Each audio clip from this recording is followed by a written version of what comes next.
Good afternoon.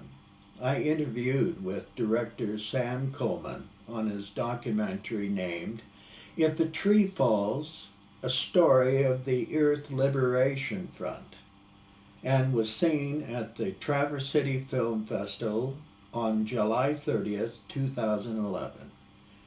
It was a gripping and highly sensitive account of eco-terrorism, and one of its members, Daniel McGowen, who was facing for a trial for prior offences.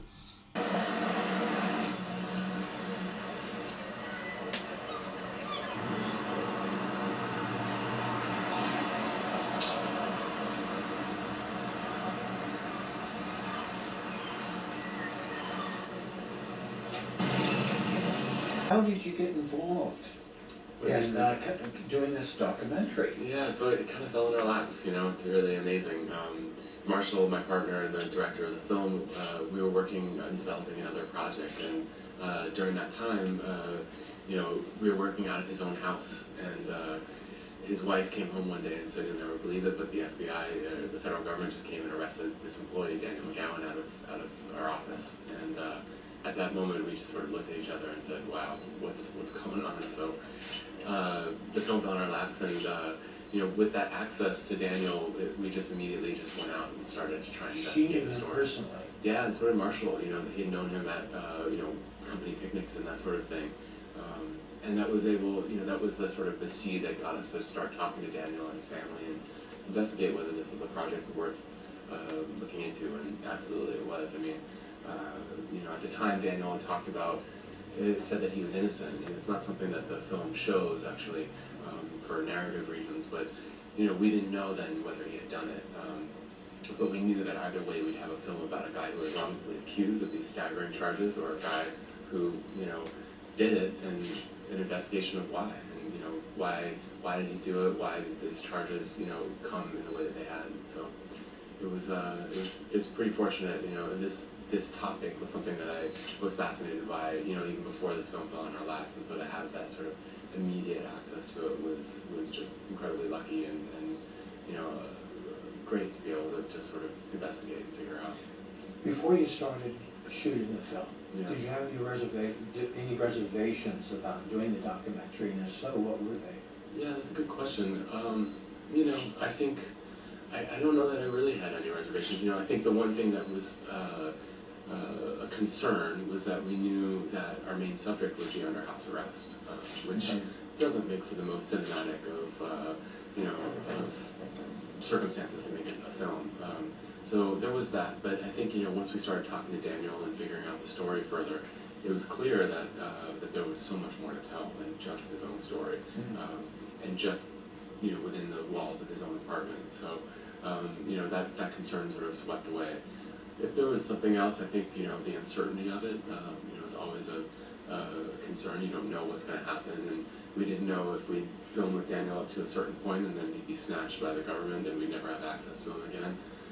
That kind of stuff is nerve-wracking. It was incredible, the closure. I mean, you had it where it was all the way up to his finally walking into the police station and being taken away. I mean, yeah, it was absolutely perfect. But one of the most intriguing characters in the whole film is the sister. yeah. And you were commenting that you were concerned about shooting the film, in the constraints of a little apartment. Yeah. It's perfect film. Yeah, no, his sister is fantastic. So is Daniel's father and his wife. They were all, I think, really important pieces of the story.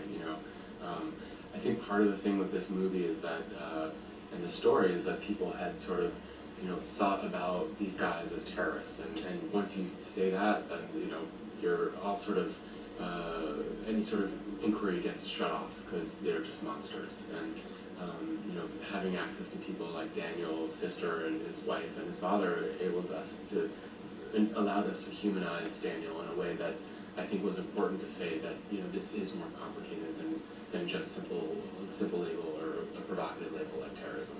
What you said at the beginning, before the movie began, where there would be more questions than answers. Yeah. I mean, I'm going to be thinking about this documentary Cool. all through the day. I mean, it really does raise a lot of a lot of questions. You are doing a commercial endeavor in the act of so-called terrorism. You were justified. Yeah. And I thought that that was really, really interesting. Yeah. Well, I think that's right. You know, someone said to us sort of similarly. They said, if you're doing work in the name of business, right, and destruction happens to be the result of your work, well, it's treated very differently than arson in the name of protecting the environment. And I think that is a real truth of the story. One of the things that I found very interesting, among others, with the whole terrorism question was, the government brought these charges against Daniel and his cohort because of motivation, right? They discussed that, the charges, among other things, were intended to coerce or intimidate the government. And we have other crimes that sort of get a special treatment because of motivation, like hate crimes, for example. Mm-hmm. But what's fascinating is that the group, while they had obviously broken the law and done things that mm-hmm. deserved punishment, they were not given any sort of special mitigation for the fact that their intentions were to protect the environment, or that their intentions were never to harm life. Mm-hmm. They after all the incidents that had gone on with this cell, no one had ever been hurt, and that was not taken into account. In fact, was sort of dismissed by the judge in the case, which I think is just interesting. Mm-hmm. Like anything, it's a question of priorities, and I think it became clear what the priority of the federal government was to get these guys and to sort of send a message. You put a stop to other people doing the very same thing, which it seems as if it worked. I think it did, and in some ways that's not such a bad thing. I mean, arson is a dangerous thing, and violence is not good. Violence is not good, and I think had a devastating effect not just on the victims but also on the movement itself and the group of people that were impassioned to make a difference. And I think as you see at the end of the film, everyone sort of, mm-hmm. with the exception of I think Daniel and a few others, really were sort of devastated by it all. They had moved on, and sort of a lot of them have sort of renounced their past in ways that I think they wouldn't have expected maybe years before. What was when you first approached Daniel, can you describe what that was like when you brought up the idea of doing a documentary? Yeah, well, the initial conversation was done by my partner, since he knew him personally already. But they had discussed the idea, and it was sort of yeah, let's see, that'll be interesting. Let's see what happens. And then when I finally met Daniel and filmed with him the first time, he was a little cagey, and understandably so. Like, he was facing these staggering charges, and I think he didn't quite know how we would operate it. He had seen Marshall's prior film, he hadn't known me yet, and so I think there was a level of trust there, and that was important. But it was a huge leap of faith, like any documentary, to sort of allow a camera to come in and capture someone's life, and I think it just took time to sort of erode that sense of trepidation. For being branded as a terrorist for the rest of his life, he has to be the most innocent, wonderful terrorist that I have ever had that pleasure of being able to see. Yeah. I mean, it is sort of funny if you think about it in those terms. I mean, this guy's a vegetarian because he doesn't want to harm things, and he like composts in his fridge, and plays with his daughter or his niece in the film. It's not one's typical idea of what a terrorist is. Absolutely. You have those two clips where the father's jumping into the little pool, and then he's jumping later in the movie. He's jumping into the pool. That was kind of nice. I love that part. Yeah, no, that was cool. That was cool. So, is this your very first feature documentary? This is the first documentary that I have a co-director's credit on. I've worked a bunch of other films as a producer and a lot as a camera person. That's sort of how I got my start in doing this stuff. But I loved your camera work. Thank you so much. And the shots that you got in Oregon and the forests and whatnot, unbelievable. Thank you so much. Yeah, that was a challenge, actually. I kind of hadn't. You think, what a beautiful place. The landscape will shoot itself. What do I have to do? But it turns out that shooting the forest is actually incredibly difficult. because of the lighting conditions and because of the density of trees, and it's very difficult to communicate scale, and it's very difficult to communicate, I guess, diversity of species in a forest, and that was something that we really struggled with, and I think we were lucky one day that it rained. It was like a light rain going on, and we were really concerned that we'd have to bag the footage because the camera would be wet, and that would be that, but we went out anyways and shot. And it turns out those were just the perfect conditions because the light was, soft, and the light allowed a lack of contrast, which was able, to be able to get that sense of density. So yeah, no, that was cool. What was the major thing that you learned going through this whole experience? Wonderful experience. Yeah. What did you walk away with, having tucked away in your memory as something that you just really maybe didn't see before, and I don't know. That's a hard question. I mean, there's so many things about this film that sort of surprised me and kind of pushed me in different directions. It is actually pretty hard to say there's one thing.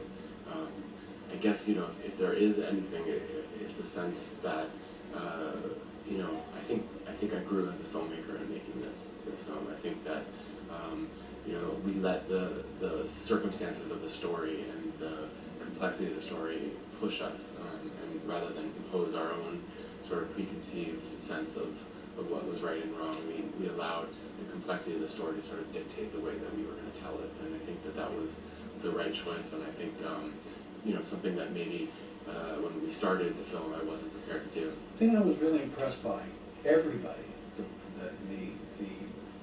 legal individuals, the police, everybody, you made everybody look good. I mean, everybody was wonderful. Yeah. I mean, there really wasn't any real hatred or animosity. Yeah.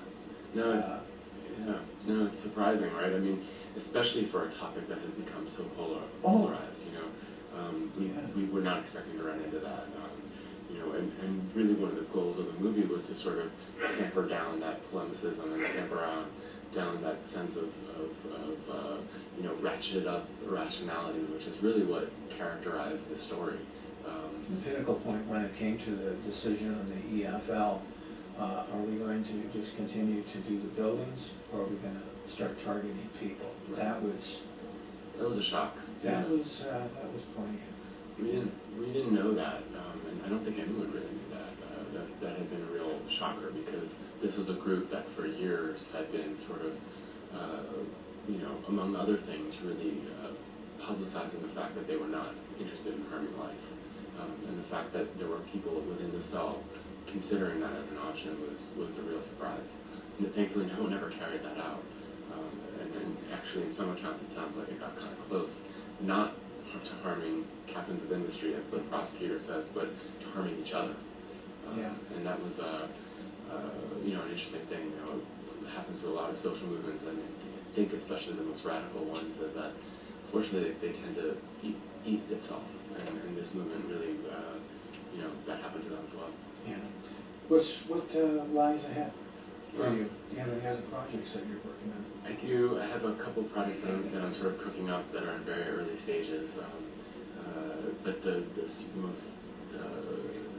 thing that's next on the horizon that's coming up soon is a project that I've worked on for about 2.5 years as well, about the war on drugs. It's a film by the director Director, and I've been working with him to try and make this film, which is going to be, I think it's going to be great. We shot in 20 states. It's going to be I kind of have an idea of what direction that's going in, and I'll really look forward to seeing that one. Cool. Yeah, me too. Sam, thank you so much. You are an amazing filmmaker. Oh, thank you. I appreciate that. Really enjoyed it. Thank you. Thanks for doing this. You bet. Thanks for coming to see it. Fantastic. Yeah.